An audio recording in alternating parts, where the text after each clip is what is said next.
When we are talking about One Piece, one particular arc will always come up in everyone's mind, and that is Enies Lobby for a number of different reasons. For a lot of people, this was the peak and definition of One Piece, and it introduced particularly some of the most important elements of the entire series so far.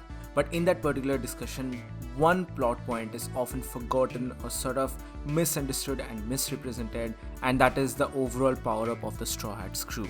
Because Enies Lobby provided us with perhaps the most important power-up for the entirety of the group, as it introduced a bunch of new techniques for not just the other characters, but in fact the monster trio as well. So hello and welcome to WhyZ, and in this video we are going to talk about the Straw Hat power-ups in Enies Lobby and how it was actually influenced by none other than Aokiji, how Aokiji is essentially the character who changed the entirety of the Straw Hats. But before that, if you're new here, then please consider subscribing to our channel, since I do weekly anime and manga related content along with a bunch of other stuff. With that being said, let's begin the video. Now I don't really understand why, but a pretty common consensus among the fandom is that Luffy developed the Gear Second form as a direct consequence of the Rokushiki techniques. That is not actually correct. In fact, Luffy actually confesses to Bluno that he was actually developing a technique like this prior to this particular fight because he wanted to save his crew. He wanted to protect his crew, and that's why he was developing a technique like this. It's not as a direct result or a direct aftermath of the Rokushiki techniques. It's just something which happens at that particular moment. Moreover, at the same time, you have to understand here that the Rokushiki techniques are not something which all the Marines utilize. It's mostly a CP0 or a CP9 thing. It's just that, it's nothing more than that. It's a superhuman martial art technique. But on the other hand, Gear Second was not a direct response to that. Luffy was already discovering it, implementing it, and actually trying it out before he actually came to Water 7, and that is also the case for the other power-ups in this arc, including Ashura and Diablo Jumbe. Because all of these things are influenced directly by the events of episode 227 and 228, which is our first encounter with Aokiji. Aokiji versus Straw Hats happened in these two episodes, and this is the moment which sort of changed the entirety of the Straw Hats and their future power-ups. Because first of all here, Aokiji introduces us to the power scaling of this world and actually how much outclassed the Straw Hats are in comparison to the Marines and the top echelon of the society of the world of One Piece. Because Aokiji here is actually a Marine Admiral, and Luffy and the entirety of the Straw Hats are totally outclassed by him. At this point in the story, Haki was not properly introduced, and therefore the Logia type powers, the ice-based Logia type powers of Aokiji are absolutely OP, and Luffy basically has no counter for that, at least as of now. And that is the same for Zoro and Sanji as well. Prior to their own battles, they just saw Aokiji absolutely just freeze Nico Robin. Luffy was helpless here. He was not able to save his friend, he was not able to save his crewmate, and he was absolutely devastated by that. He somehow managed to save Nico Robin from getting shattered, and he sends her off along with Chopper and Usopp to the ship in order to defrost her, and that's when Zoro and Sanji also try to come in and save her and basically attack Aokiji.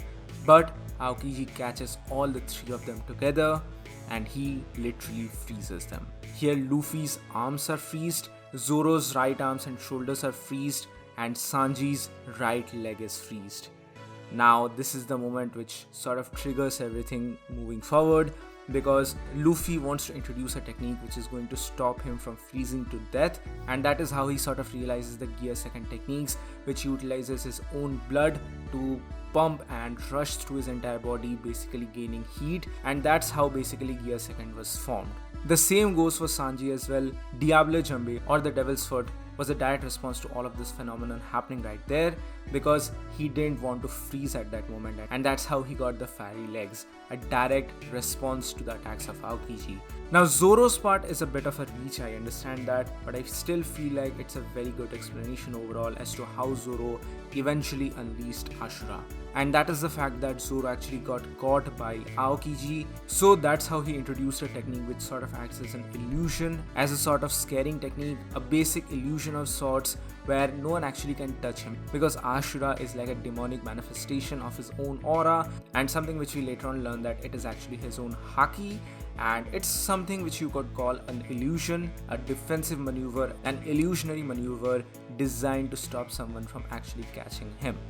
So that's how the main power up for the Enies Lobby arc came about for the Straw Hats. it is actually Aokiji who eventually changed the entirety of the Straw Hats, and that's how basically their entire moveset evolves moving forward into the series. This is often a very forgotten moment because a lot of people think that okay, Luffy developed the gears technique as a direct result of getting beaten by the Rokushiki techniques, but even if we take a look at the entire fight against Aokiji, Luffy made a pact, made a duel against Aokiji in order to save his crew, and that is basically the starting point for something which is going to drag until the very time skip, and that is also the starting point for the gears technique as well.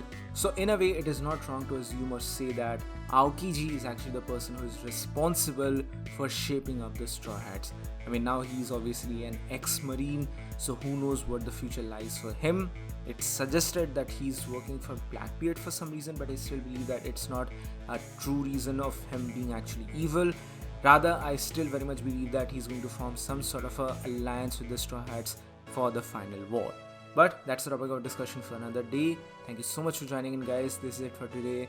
What do you guys think about all of these things? Please do let me know your thoughts in the comment section below. See you all on the next one. In the meantime, be sure to join the channel membership for some very cool perks and features. See you all on the next one.